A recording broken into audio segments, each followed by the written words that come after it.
Assalamualaikum warahmatullahi wabarakatuh. Alhamdulillahirrabbilalamin. Wassalatu wassalamu ala ashrafil anbiya'i wal mursalin Sayyidina wa maulana Muhammadin wa ala alihi wa sahbihi ajma'in. Amma ba'du. Baik, saya Muhammad Ali Mashkur dengan NIM 20201180 akan menyampaikan materi kepada teman-teman mengenai ketentuan halal dan haramnya sebuah makanan. Apa yang akan kita pelajari hari ini? Baik, yang pertama kita akan mengenal makanan halal dan thayyib. Yang berikutnya kita akan mengenal manfaat makanan halal dan thayyib. Yang berikutnya kita akan mengenal makanan yang haram. Dan yang terakhir kita akan mengenal akibat makan makanan yang haram. Allah berfirman dalam Al-Quran surat Al-Baqarah ayat 168 yang bunyinya, "Hai manusia, makanlah dari apa yang terdapat di bumi, yang halal dan yang thayyib, dan janganlah kamu menuruti jejak setan yang suka melanggar atau melampaui batas. Sesungguhnya setan itu adalah musuh kamu yang nyata." Dari sini sudah jelas ya teman-teman, bahwa Allah menganjurkan kita untuk makan makanan yang halal dan yang thayyib. Nah, apa itu makanan halal dan thayyib? Makanan halal adalah makanan yang diperbolehkan untuk dikonsumsi atau dimakan. Makanan thayyib artinya makanan itu baik dan bermutu serta tidak membahayakan kesehatan. Kita diharuskan makan makanan yang halal dan yang thayyib, artinya kita harus makan makanan yang sesuai dengan tuntunan agama dan bermutu, tidak merusak kesehatan. Nah, apa saja contoh makanan yang halal? Contohnya seperti apa aja? Yang pertama, ini ada nasi, roti, gandum, dan bahan makanan pokok ya, singkong, jagung, dan lain sebagainya. Berikutnya ada sayur-sayuran dan buah-buahan. Semuanya teman-teman suka ya, mudah-mudahan. Dan lauk pauk seperti ayam, daging sapi, daging ikan, kacang-kacangan, telur, tahu, tempe. Dan itu semua adalah lauk pauk yang mengandung protein. Dan contoh makanan yang halal lainnya yakni snack yang ada olahan yang berlabel halal seperti ini ya. Jika ada label Majelis Ulama Indonesia, jadi teman-teman kalau membeli snack tolong dicek terlebih dahulu apakah ada label halalnya. Jika sudah ada label seperti ini, insya Allah makanan tersebut halal dan thayyib bagi tubuh kita. Nah, berikutnya apa sih manfaat makanan yang halal itu? Yang pertama, manfaatnya adalah menyehatkan badan. Yang kedua, sebagai sumber tenaga. Yang ketiga, menjaga hati dan akal. Yang maksudnya adalah apabila kita memakan makanan yang halal dan yang thayyib, itu aura positif pasti akan ada dalam tubuh kita. Jadi hati kita pun merasa nyaman dan akal kita pun akan berpikir secara positif. Yang berikutnya, mendatangkan keridhaan Allah. Nah, sekarang apa itu makanan haram? Makanan haram adalah makanan yang dilarang atau dikonsumsi dalam syariat Islam karena dapat mendatangkan penyakit atau membahayakan kesehatan. Allah Subhanahu wa Ta'ala berfirman dalam Al-Quran surat Al-Maidah ayat 3 yang bunyinya seperti ini, "Diharamkan bagimu memakan bangkai, darah, daging babi, daging hewan yang disembelih atas nama selain Allah, yang tercekik, yang terpukul, yang jatuh, yang ditanduk, dan diterkam binatang buas, kecuali yang sempat kamu menyembelihnya. Dan diharamkan bagimu yang disembelih untuk berhala, dan diharamkan juga mengundi nasib dengan anak panah." Mengundi nasib dengan anak panah itu adalah kefasikan. Pada hari ini orang-orang kafir telah putus asa untuk mengalahkan agamamu.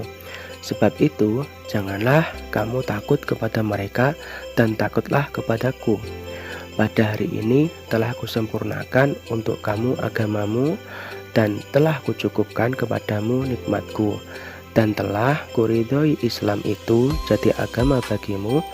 Maka barang siapa terpaksa karena kelaparan tanpa sengaja berbuat dosa, sesungguhnya Allah Maha Pengampun lagi Maha Penyayang. Nah teman-teman, contoh makanan atau minuman yang haram itu seperti apa aja? Ya seperti dalam surat yang barusan kita simak tadi. Yang pertama adalah bangkai. Bangkai itu tidak boleh dimakan karena itu hewan yang akan mengalami pembusukan. Jadi sangat berbahaya bagi tubuh kita bila dikonsumsi. Contohnya seperti di gambar ini ada bangkai rusa atau kancil, atau bangkai hewan, atau bangkai hewan apapun tidak boleh dimakan. Berikutnya adalah darah. Ini darah hewan atau darah manusia tidak boleh dimakan ya teman-teman, karena berbahaya. Berikutnya adalah daging babi. Daging babi itu diharamkan karena daging babi itu mengandung parasit atau cacing yang bisa membahayakan tubuh kita. Nomor 4, hewan yang disembelih dengan tidak menyebut nama Allah. Jadi menyembelih hewan itu kita jangan lupa untuk menyebut nama Allah. Apabila lupa, itu tak boleh dimakan karena sudah haram. Yang kelima, hewan yang mati karena tercekik, terpukul, jatuh, atau diterkam hewan buas itu juga diharamkan ya teman-teman. Artinya hewan itu juga sudah menjadi bangkai. Nomor 6, hewan yang disembelih untuk berhala. Ini sudah jelas ya teman-teman, ini tidak boleh dimakan karena sudah jelas hewan ini bukan untuk dikonsumsi, melainkan untuk dijadikan sesajen seperti itu, atau untuk hal-hal yang lainnya tidak diperbolehkan Allah Subhanahu wa Ta'ala.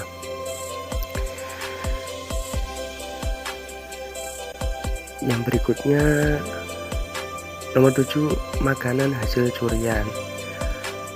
Mungkin asal makannya itu halal, tapi cara mendapatkannya dengan mencuri, jadi itu diharamkan ya teman-teman. Tidak boleh, jadi haram.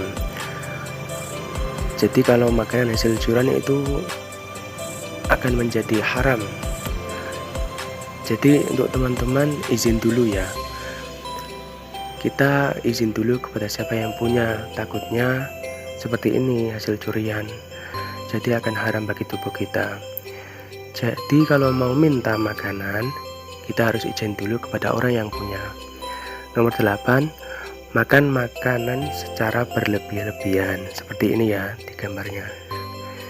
Contohnya seperti ini teman-teman. Ini tidak diperbolehkan karena dapat merusak pencernaan kita.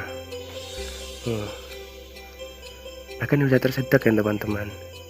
Jadi tidak boleh seperti ini. Berikutnya minum minuman yang memabukkan. Seperti ini teman-teman, contohnya yang mengandung alkohol. Kenapa tidak diperbolehkan? Karena alkohol itu bisa merusak organ tubuh kita dan bisa merusak otak kita. Jadi ini tidak diperbolehkan.